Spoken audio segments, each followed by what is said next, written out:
ಓಂ ಶ್ರೀ ಗಣೇಶ ಶಾರದಾ ಗುರುಭ್ಯೋ ನಮಃ. ಹರಿ ಓಂ ನಮಃ ಶಿವಾಯ. ನಮಸ್ಕಾರ. ನಾನು ಜ್ಯೋತಿಷ್ಯ ವಿದ್ಯಾರತ್ನ ಆಚಾರ್ಯ ಶ್ರೀಮತಿ ಸುಗುಣ. ಪರಾಭವ ನಾಮ ಸಂವತ್ಸರ ಯುಗಾದಿ ಆಚರಣೆಯೊಂದಿಗೆ ಆರಂಭ ಆಗ್ತಾ ಇದೆ.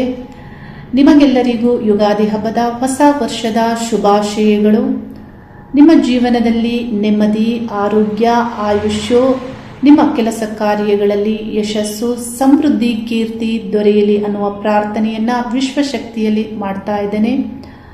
ಪರಾಭವ ನಾಮ ಸಂವತ್ಸರ ಹೆಸರೇ ಸೂಚಿಸುವಂತೆ ಸೋಲು ಅನ್ನೋದನ್ನ ಅರ್ಥೈಸುತ್ತೆ.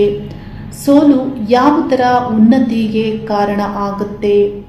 ಜಗತ್ತಿನ ಅಹಂಕಾರವನ್ನ ಸೋಲಿಸಿ ಒಳ್ಳೆಯದನ್ನ, ವಿನಯತೆಯನ್ನ ಗೆಲ್ಲಿಸುತ್ತೆ ಅನ್ನೋದು ಈ ಸಂವತ್ಸರದ ಫಲದಲ್ಲಿದೆ. ಅಹಂಕಾರವನ್ನ ಸೋಲಿಸಿದಾಗ ಹೊಸ ವಿಷಯಗಳ ಉತ್ಪತ್ತಿ ಆಗುತ್ತೆ, ಅನುಭವ ಆಗುತ್ತೆ, ಜಾಗೃತಿ ಆಗುತ್ತೆ. ಮನುಷ್ಯನ ಅಹಂಕಾರವನ್ನು ನಾಶ ಮಾಡಿ ಮಾನವರಲ್ಲಿ ವಿನಯತೆ ನಿರ್ಮಾಣ ಆಗಿ ಮಾನವರ ಮನಶುದ್ಧಿಯನ್ನ ಪ್ರೇರೇಪಿಸುವಂತಹ ವರ್ಷವೂ ಆಗಿದೆ.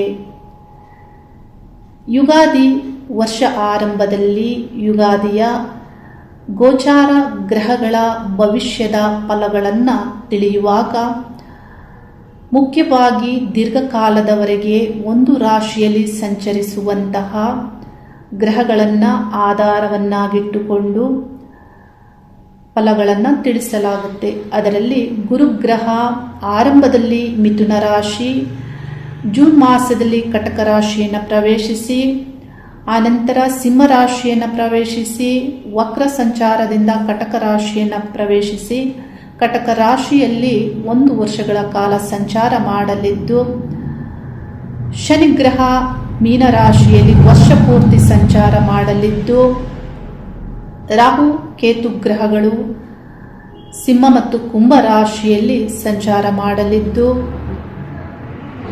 ಈ ವರ್ಷದ ಅಂದರೆ ಡಿಸೆಂಬರ್ ಮಾಸದಲ್ಲಿ ರಾಹು ಕೇತು ಗ್ರಹಗಳು ಸಿಂಹ ರಾಶಿಯಿಂದ ಕಟಕ ರಾಶಿ, ಕುಂಭ ರಾಶಿಯಿಂದ ಮಕರ ರಾಶಿಯನ್ನ ಛಾಯಾಗ್ರಹಗಳು ಪ್ರವೇಶ ಮಾಡಿ ಅಲ್ಲಿ ಸಂಚಾರ ಮಾಡಲಿದ್ದು, ಈ 4 ಗ್ರಹಗಳ ಆಧಾರಿತವಾಗಿ 12 ರಾಶಿಗಳಿಗೆ ಫಲಗಳನ್ನು ತಿಳಿಸ್ತಾ ಇದ್ದೀನಿ. ನಿಖರ ಮತ್ತು ಸತ್ಯತೆಯ ಮಾಹಿತಿಗಳೊಂದಿಗೆ ಫಲಗಳನ್ನು ತಿಳಿಸ್ತಾ ಇದ್ದೇನೆ. ನನ್ನ ಯೂಟ್ಯೂಬ್ ಸಬ್ಸ್ಕ್ರೈಬರ್ಸ್ಗೆ ವಿಶೇಷ ನಿಖರ ಮಾಹಿತಿಯನ್ನು ತಿಳಿಸ್ತಾ ಇದ್ದೇನೆ. ರಾಶಿಗಳಿಗೆ ಗ್ರಹಗಳ ಗೋಚಾರ ಫಲಗಳನ್ನು ತಿಳಿದುಕೊಳ್ಳುವಾಗ ನಿಖರ ಜ್ಯೋತಿಷ್ಯ ಲೆಕ್ಕ ಸತ್ಯತೆಗಳನ್ನು ತಿಳಿಬೇಕಾಗುತ್ತೆ. ವಾರ ಭವಿಷ್ಯ, ಮಾಸ ಭವಿಷ್ಯ ಮತ್ತು ಗ್ರಹಗಳು ರಾಶಿಯಿಂದ ರಾಶಿಗೆ ಪ್ರವೇಶಿಸುವಾಗ ಗೋಚಾರ ಫಲಗಳನ್ನು ಜ್ಯೋತಿಷಿಗಳು ಟಿವಿ, ಮೀಡಿಯಾ, ಯೂಟ್ಯೂಬ್, ಡಿಜಿಟಲ್ ಮಾಧ್ಯಮಗಳಲ್ಲಿ ತಿಳಿಸ್ತಾರೆ. ರಾಶಿಗಳಿಗೆ ಗೋಚಾರ ಗ್ರಹಗಳು ಕಡಿಮೆ ಪ್ರಮಾಣದಲ್ಲಿ ಪ್ರಭಾವವನ್ನು ಮಾಡುತ್ತವೆ ಅನ್ನೋದನ್ನು ಪ್ರತಿಯೊಂದು ವಿಡಿಯೋದಲ್ಲಿ ಈ ಸತ್ಯವನ್ನು ತಿಳಿಸ್ತಾ ಬಂದಿದ್ದೇನೆ.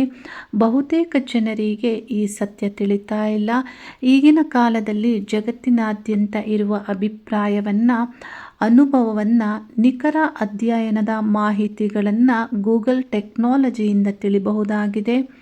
ಮೊದಲನೇ ಇಮೇಜ್ನಲ್ಲಿ ನೀವು ನೋಡಬಹುದು, ಮೂಲ ಜ್ಯೋತಿಷ್ಯದಲ್ಲಿ ಗ್ರಹಗಳ ಫಲಗಳನ್ನು ನಿರ್ಣಯಿಸುವಾಗ ದಶಾಭುಕ್ತಿ ಫಲಗಳನ್ನೇ ಆಧರಿಸಿ ಎಷ್ಟು ಪ್ರಮಾಣದಲ್ಲಿ ಗ್ರಹಗಳು ಫಲಗಳನ್ನು ನೀಡುತ್ತವೆ ಅನ್ನೋದನ್ನು ತಿಳಿಸಲ್ಪಟ್ಟಿದೆ. ಅಂದರೆ 80% ದಶಾಭುಕ್ತಿ ಗ್ರಹಗಳೇ ಫಲಗಳನ್ನು ನೀಡುತ್ತವೆ. ಗೋಚಾರ ಗ್ರಹಗಳು 20% ಭಾಗದಷ್ಟು ಮಾತ್ರ ಫಲಗಳನ್ನು ನೀಡುತ್ತವೆ ಅನ್ನೋದನ್ನು ಮೂಲ ಜ್ಯೋತಿಷ್ಯ ಶಾಸ್ತ್ರದ ಫಲ ನಿರ್ಣಯದಲ್ಲಿ ತಿಳಿಸಲಾಗುತ್ತೆ. ಗೂಗಲ್ ಸರ್ಚ್ನಿಂದ ನೀವು ತಿಳಿಬಹುದು. 20% ಮಾತ್ರ ಗೋಚಾರ ಗ್ರಹಗಳು ಪ್ರಭಾವವನ್ನು, ಫಲಗಳನ್ನು ನೀಡುತ್ತವೆ ಅನ್ನೋದು. ಎರಡನೇ ಸರ್ಚ್ನಲ್ಲಿ ನೀವು ತಿಳಿಬಹುದು, 20ರಿಂದ 30% ಭಾಗದಷ್ಟು ಮಾತ್ರ ಗೋಚಾರ ಗ್ರಹಗಳು ಪ್ರಭಾವವನ್ನು ಮಾಡುತ್ತವೆ ಅನ್ನೋದು. ಇದರ ಪ್ರಕಾರವಾಗಿ ದಶಾಭುಕ್ತಿ ಗ್ರಹಗಳೇ ನಿಮಗೆ 80 ಭಾಗದಷ್ಟು ಫಲಗಳನ್ನು ನೀಡುತ್ತವೆ. ಸತ್ಯ ಮತ್ತು ನಿಖರತೆಯು ನಿಮಗೆ ತಿಳಿಬೇಕಂದ್ರೆ ಈಶ್ವರಾನುಗ್ರಹ ಬೇಕಾಗುತ್ತೆ, ಕಾಲದ ಪ್ರಭಾವವು ಆಗಬೇಕಾಗತ್ತೆ. ಸತ್ಯವನ್ನು ತಿಳಿಯಿರಿ, ನಿಮ್ಮ ಜ್ಞಾನಾಭಿವೃದ್ಧಿ ಆಗಲಿ ಅನ್ನುವಂತಹ ಶುಭವನ್ನು ಹಾರೈಸ್ತಾ ಇದ್ದೇನೆ. ಕಟಕ ರಾಶಿಯವರಿಗೆ ಗುರುಗ್ರಹ ಜನ್ಮರಾಶಿಯಿಂದ 12ನೇ ಸ್ಥಾನದಲ್ಲಿ ಜೂನ್ ಮಾಸದ 1ನೇ ದಿನಾಂಕದವರೆಗೂ ಸಂಚಾರ ಮಾಡೋದ್ರಿಂದ ನಿಮ್ಮ ಕೆಲಸ ಕಾರ್ಯಗಳಲ್ಲಿ ಅಧಿಕವಾದಂತಹ ಖರ್ಚು ಮತ್ತು ವಿಘ್ನಗಳು, ಅಡೆತಡೆಗಳು ಆಗ್ತಾ ಇರುತ್ತೆ. ಅದೃಷ್ಟ ಪರೀಕ್ಷೆಗಳನ್ನು ನೀವು ಎದುರಿಸ್ತಾ ಇರ್ತೀರಾ. ಆದರೆ ಗುರುಗ್ರಹ ಜೂನ್ ಮಾಸದಲ್ಲಿ ನಿಮ್ಮ ಜನ್ಮರಾಶಿಯನ್ನ ಪ್ರವೇಶ ಮಾಡೋದ್ರಿಂದ ನಿಮಗೆ ಅದೃಷ್ಟ ಅನ್ನೋದು ಜೂನಿಂದ ವರ್ಕ್ ಆಗುತ್ತೆ. ನಿಮ್ಮ ಆಲೋಚನೆಗಳು, ನಿಮ್ಮ ಆಸಕ್ತಿ ಇವೆಲ್ಲದರ ಮೇಲೆ ಗುರುವಿನ ಪ್ರಭಾವ ಆಗಲಿದೆ. ಗುರುಗ್ರಹ ನಿಮಗೆ ಓದುವ ಆಸಕ್ತಿಯನ್ನ, ತಿಳಿದುಕೊಳ್ಳುವ ಆಸಕ್ತಿಯನ್ನ, ಒಳ್ಳೆಯ ವಿಷಯಗಳ ಸೆನ್ಸ್ ಆಗುವುದಕ್ಕೆ ಗುರುವಿನ ಪ್ರಭಾವ ಆಗುತ್ತೆ. ಹಾಗಾಗಿ ಆಚಾರ ವಿಚಾರಗಳನ್ನ ಅಳವಡಿಸಿಕೊಡ್ತೀರಾ. ಕರುಣಾಭಾವದಿಂದ ಇತರರ ಮೇಲೆ ದಯೆಯಿಂದ ನಡೆದುಕೊಳ್ಳುವಂತೆ, ಬಹಳ ಎಮೋಷನಲ್ ಅಟ್ಯಾಚ್ಮೆಂಟ್ ಸಂಬಂಧಗಳಲ್ಲಿ ಹೊಂದುವಂತೆ ಗುರುವಿನ ಪ್ರಭಾವವು ಆಗಲಿದೆ. ಯಾವಾಗ ಒಳ್ಳೆ ವಿಷಯಗಳನ್ನು ತಿಳಿದುಕೊಳ್ತೀರಾ ಆಗ ಒಳ್ಳೆ ನಡತೆ ನಿಮ್ಮಲ್ಲಿ ನಿರ್ಮಾಣ ಆಗುತ್ತೆ. ಆಗ ಗೌರವ ನಿಮಗೆ ಇತರರಿಂದ ಸಿಗುತ್ತೆ. ಮತ್ತು ಗುರು ವಿಶ್ವಾಸದ ಗ್ರಹ ಆಗಿರೋದ್ರಿಂದ ಇತರರು ನಿಮ್ಮನ್ನ ವಿಶ್ವಾಸದಿಂದ ನಂಬುತ್ತಾರೆ. ಹಾಗಾಗಿ ಹೆಚ್ಚು ಅವಕಾಶಗಳು, ಉದ್ಯೋಗ ಅವಕಾಶಗಳಾಗ್ಬೋದು, ವ್ಯಾಪಾರ ವ್ಯವಹಾರದ ಅವಕಾಶಗಳು ಆಗ್ಬೋದು, ಹೆಚ್ಚಾಗಿ ಬರ್ತವೆ.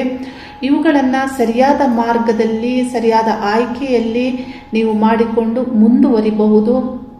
ಮತ್ತು ಗುರುಗ್ರಹ ಭಾಗ್ಯ ಅದೃಷ್ಟ ಸ್ಥಾನಾಧಿಪತಿಯು ಆಗಿರೋದ್ರಿಂದ ನಿಮಗೆ ಭಾಗ್ಯೋನ್ನತಿ ಆಗುವಂತೆ ಮತ್ತು ಅದೃಷ್ಟದಿಂದ ಕೆಲವು ಯಾವುದೇ ಅಡೆತಡೆಗಳು, ಯಾವುದೇ ಸಮಸ್ಯೆಗಳು ಇದ್ದಾಗ ಅದೃಷ್ಟದಿಂದ ಪಾರಾಗುವಂತೆಯೂ ಗುರುಗ್ರಹದ ಪ್ರಭಾವ ಆಗಲಿದೆ. ಗುರುಗ್ರಹ ಭಾಗ್ಯಾಧಿಪತಿ, ಅದೃಷ್ಟ ಸ್ಥಾನಾಧಿಪತಿ ಜನ್ಮರಾಶಿಯಲ್ಲಿ ಸಂಚರಿಸುವಾಗ ನಿಮಗೆ ರಾಜಗೌರವವನ್ನು ಪಡೆದುಕೊಳ್ಳುವಂತೆಯೂ ಯೋಗವನ್ನು ನೀಡ್ತಾರೆ. ರಾಜಗೌರವವನ್ನು ಪಡೆದುಕೊಳ್ಬೇಕು, ಎಲ್ಲವೂ ಗುರುವಿನಿಂದ ಶುಭ ಫಲಗಳು ನಿಮಗೆ ದೊರೆಯಬೇಕು ಅಂದರೆ ನಿಮ್ಮ ಜನ್ಮ ಜಾತಕದಲ್ಲಿ ಯೋಗಕಾರಕರ ಗ್ರಹಗಳ ಭುಕ್ತಿ ಕಾಲ ಮತ್ತು ದಶಾಕಾಲವೇ ನಡೀತಾ ಇರಬೇಕಾಗುತ್ತೆ. ಆಗ ಮಾತ್ರ ಗುರುವಿನ ಈ ಎಲ್ಲ ಶುಭ ಫಲಗಳನ್ನು ಪಡೆದುಕೊಳ್ತೀರಾ. ಅಶುಭ ಮಾರಕ ಗ್ರಹಗಳ ಭುಕ್ತಿ ಕಾಲವು ನಿಮಗೆ ನಡೀತಾ ಇದ್ರೆ ನಿಮಗೆ ಗುರುವಿನ ಈ ಎಲ್ಲ ಶುಭ ಫಲಗಳು ದೊರೆಯೋದಿಲ್ಲ. ಗುರುಗ್ರಹ ಯೋಗವನ್ನು ನೀಡ್ತಾರೆ. ನಿಮ್ಮ ಜನ್ಮ ರಾಶಿಯಿಂದ ಪಂಚಮ ಸ್ಥಾನವನ್ನು ವೀಕ್ಷಿಸ್ತಾರೆ. ವಿದ್ಯಾಭಿವೃದ್ಧಿ, ಸ್ಪರ್ಧಾತ್ಮಕ ಪರೀಕ್ಷೆಗಳಲ್ಲಿ ಪ್ರಯತ್ನ ಪಡ್ತಾ ಇರುವಂತಹ ವಿದ್ಯಾರ್ಥಿಗಳಿಗೆ ಹೆಚ್ಚು ಓದುವ ಆಸಕ್ತಿ ಮತ್ತು ಅದಕ್ಕೆ ಬೇಕಾದಂತಹ ತಯಾರಿಯನ್ನು ಮಾಡಿಕೊಳ್ಳುವಂತೆ, ಸಕ್ಸಸ್ ಅನ್ನು ಪಡೆದುಕೊಳ್ಳುವಂತೆ ಗುರು ಗ್ರಹ ನಿಮ್ಮನ್ನು ಪೋಷಿಸ್ತಾರೆ. ಮತ್ತು ಪಂಚಮ ಅಂದರೆ ಸಂತಾನ. ಕೆಲವರಿಗೆ ಸಂತಾನ ಯೋಗ, ಕೆಲವರಿಗೆ ಮಕ್ಕಳಿಂದ ಸಂತೋಷ, ಮಕ್ಕಳಿಂದ ಗೌರವವನ್ನು ಪಡೆದುಕೊಳ್ಳುವಂತೆಯೂ ಇಲ್ಲಿ ಗುರುವಿನ ಪ್ರಭಾವ ಆಗಲಿದೆ. ಇನ್ನು ಸಪ್ತಮವನ್ನ ಈ ಗ್ರಹ ವೀಕ್ಷಿಸ್ತಾರೆ. ಕೆಲವರಿಗೆ ಕಟಕ ರಾಶಿಯವರಿಗೆ ವಿವಾಹ ಯೋಗ, ಕೆಲವರಿಗೆ ಉಪನಯನವನ್ನ ಮಾಡಿಕೊಳ್ಳುವಂತಹ, ವಿದ್ಯಾ ಆರಂಭಗಳನ್ನು ಮಾಡಿಕೊಳ್ಳುವಂತಹ, ಮನೆಯಲ್ಲಿ ನಡೆಯಬಹುದಾದಂತಹ ಶುಭ ಕಾರ್ಯಗಳನ್ನು ಮಾಡಿಕೊಳ್ಳುವಂತಹ ಫಲವನ್ನು ಗುರುಗ್ರಹ ನೀಡುತ್ತಾರೆ. ವ್ಯಾಪಾರ ವ್ಯವಹಾರದಲ್ಲಿ ಅಭಿವೃದ್ಧಿ ಮತ್ತು ಭಾಗ್ಯಸ್ಥಾನ, ಅದೃಷ್ಟ ಸ್ಥಾನವನ್ನ, ಗುರುವಿನ ಸ್ವರಾಶಿಯನ್ನ ಗುರುಗ್ರಹ ವೀಕ್ಷಣೆ ಮಾಡೋದ್ರಿಂದ ಅಲ್ಲಿ ಶನಿಗ್ರಹದ ಸಂಚಾರವು ಆಗ್ತಾ ಇರೋದ್ರಿಂದ ಶನಿ ನಿಮ್ಮ ಅದೃಷ್ಟಕ್ಕೆ ನಿಧಾನವನ್ನ ಮಾಡ್ತಾ ಇರುವಂತಹ ಪ್ರಭಾವ ಮಾಡ್ತಾ ಇದ್ರು. 1 ವರ್ಷದಿಂದ ಅಷ್ಟಮ ಶನಿಯಿಂದ ಮುಕ್ತರಾಗಿದ್ದರೂ ಬಹಳ ವಿಷಯಗಳಲ್ಲಿ ಫಲ ಸಿಗುವುದಕ್ಕೆ ನಿಮಗೆ ನಿಧಾನ ಆಗ್ತಾ ಇತ್ತು. ಆದರೆ ಈಗ ಗುರು ಶನಿಯನ್ನ ದೃಷ್ಟಿಸೋದ್ರಿಂದ ನಿಮ್ಮ ಆ ನಿಧಾನವಾದ ಪ್ರಗತಿ ಆಗ್ಬೋದು, ನಿಧಾನವಾದಂತಹ ಅವಕಾಶಗಳು ಬರುವಂತೆ ಏನು ಆಗ್ತಾ ಇರುತ್ತೆ ಅದೆಲ್ಲದರ ತಡೆ ಆಗಿ ಇಲ್ಲಿ ನಿಮಗೆ ಶೀಘ್ರವಾಗಿ ದೊರೆಯುವಂತೆ ಇಲ್ಲಿ ಗುರುವಿನ ಪ್ರಭಾವ ಆಗುತ್ತೆ. ಭಾಗ್ಯೋನ್ನತಿ ಆಗಲಿದೆ. ಇಲ್ಲಿ ಶನಿಗ್ರಹ ನಿಮ್ಮ ಲಾಭ ಸ್ಥಾನವನ್ನು ವೀಕ್ಷಿಸ್ತಾರೆ. ಶನಿ ಲಾಭ ಸ್ಥಾನವನ್ನು ವೀಕ್ಷಿಸುವುದು ಒಳ್ಳೆಯದೇ. ಕೆಲವು ಮುಖ್ಯ ವಿಷಯಗಳಲ್ಲಿ ಲಾಭದ ಫಲವನ್ನ ಕಟಕ ರಾಶಿಯವರು ಪಡೆದುಕೊಳ್ತೀರಾ. ಮತ್ತು ಶನಿ ಗ್ರಹ ನಿಮ್ಮ 3ನೇ ಸ್ಥಾನ 6ನೇ ಸ್ಥಾನವನ್ನ ವೀಕ್ಷಿಸ್ತಾರೆ. 3ನೇ ಸ್ಥಾನವನ್ನ ವೀಕ್ಷಿಸೋದ್ರಿಂದ ಸೆಲ್ಫ್ ಎಫರ್ಟ್ ತುಂಬಾ ಇಲ್ಲಿ ಪ್ರಯತ್ನ ಚೆನ್ನಾಗಿರುತ್ತೆ. ಮತ್ತು 6ನೇ ಸ್ಥಾನವನ್ನ ವೀಕ್ಷಿಸೋದ್ರಿಂದ ಹಾರ್ಡ್ ವರ್ಕ್ ಮಾಡುವಂತೆ, ನಿಮ್ಮ ವೃತ್ತಿ ಎಲ್ಲಿ ನಡೆಯುತ್ತೆ, ನಿಮ್ಮ ಕೆಲಸ ಕಾರ್ಯಗಳು ಏನು ಸೇವೆ ಮಾಡ್ತೀರಾ ಅಲ್ಲಿ ಹಾರ್ಡ್ ವರ್ಕ್ ಮಾಡುವಂತೆ ಶನಿ ಪ್ರಭಾವವು ಆಗಲಿದೆ. ಇನ್ನು ಕೇತು ಗ್ರಹ 2ನೇ ಸ್ಥಾನದಲ್ಲಿ ಸಂಚಾರ ಮಾಡ್ತಾ ಇರೋದ್ರಿಂದ ಆಗಾಗ ಹಣ ನಷ್ಟವಾಗುವುದು ಅಥವಾ ಬರುವ ಹಣಕ್ಕೆ ಅಡೆತಡೆಗಳನ್ನು ಇಲ್ಲಿ ಕೇತು ಗ್ರಹ ನೀಡ್ತಾರೆ. ಹಾಗಾಗಿ ಹಣವನ್ನು ಹೆಚ್ಚು ಇನ್ವೆಸ್ಟ್ಮೆಂಟ್ ಮಾಡಬೇಕು ಅಂದುಕೊಂಡಾಗ ದಶಾಭುಕ್ತಿಗಳನ್ನು ಪರಿಶೀಲಿಸಿಕೊಳ್ಳಿ. ದ್ವಿತೀಯ ಸ್ಥಾನವನ್ನ ರಾಹು ಗ್ರಹವು ವೀಕ್ಷಿಸ್ತಾರೆ. ನಿಮ್ಮ ಮಾತು ಆಗ್ಬಹುದು ಅಥವಾ ಇನ್ನಿತರ ಒಂದು ಕುಟುಂಬದ ವಿಷಯಗಳಿಗಾಗ್ಬೋದು. ಕೇತು ಗ್ರಹ ಸ್ವಲ್ಪ ಮಟ್ಟಿಗೆ ಅಶುಭವನ್ನೇ ನೀಡ್ತಾರೆ. ಕುಟುಂಬದಲ್ಲಿ ಬೇಸರ ಆಗುವಂತೆ, ಸಂಬಂಧಗಳಲ್ಲಿ ಒಳಗೊಳಗೆ ನಿಮಗೆ ಬೇಸರ ಆಗುವಂತೆ ಇಲ್ಲಿ ಕೇತುವಿನ ಪ್ರಭಾವ ಆಗುತ್ತೆ. ಆದರೆ ಕೇತು ಗ್ರಹವು ಕಟಕ ರಾಶಿಯನ್ನ ಡಿಸೆಂಬರ್ ಮಾಸದಲ್ಲಿ ಪ್ರವೇಶಿಸೋದ್ರಿಂದ ಧನಸ್ಥಾನದಲ್ಲಿ ಏನು ಅಡೆತಡೆಗಳಾಗ್ತಾ ಇರುತ್ತೆ ಅದಕ್ಕೆ ಇಲ್ಲಿ ಕೇತುವಿನಿಂದ ಮುಕ್ತಿ ಸಿಗುತ್ತೆ. ಕೇತು ಗ್ರಹ ನಿಮ್ಮ ಜನ್ಮ ರಾಶಿಯನ್ನು ಪ್ರವೇಶಿಸ್ತಾರೆ. ಗುರು ಮತ್ತು ಕೇತು ಗ್ರಹಗಳು ಜನ್ಮ ರಾಶಿಯಲ್ಲಿ ಸಂಚರಿಸುವಾಗ ಬಹಳ ಆಳವಾದಂತಹ ಆಧ್ಯಾತ್ಮಿಕವಾದ ಪ್ರಗತಿ ಮತ್ತು ವ್ಯಕ್ತಿತ್ವ ರೂಪಾಂತರಕ್ಕೆ ಈ ಗ್ರಹಗಳು ಪ್ರಭಾವವನ್ನ ಮಾಡ್ತವೆ. ಕೇತು ಗ್ರಹ 6ನೇ ಸ್ಥಾನ 8ನೇ ಸ್ಥಾನ 10ನೇ ಸ್ಥಾನವನ್ನ ವೀಕ್ಷಿಸ್ತಾರೆ. 8ನೇ ಸ್ಥಾನವನ್ನ ವೀಕ್ಷಣೆ ಮಾಡೋದ್ರಿಂದ 8ನೇ ಸ್ಥಾನದಲ್ಲಿ ರಾಹುಗ್ರಹದ ಸಂಚಾರ ಆಗ್ತಾ ಇರೋದ್ರಿಂದ ನಿಮಗೆ ಆಗಾಗ ಭಯ ಆತಂಕದ ಸಂದರ್ಭಗಳು ಬರುತ್ತವೆ. ಅಂದರೆ ಅಂತ ಘಟನೆಗಳು ಏನಾದರೂ ನಡೆಯುತ್ತೆ, ಹೊರಗಿನ ವಿಷಯದಲ್ಲಿ ಆಗ್ಬೋದು, ಮನೆಯ ವಿಷಯದಲ್ಲಿ ಆಗ್ಬೋದು.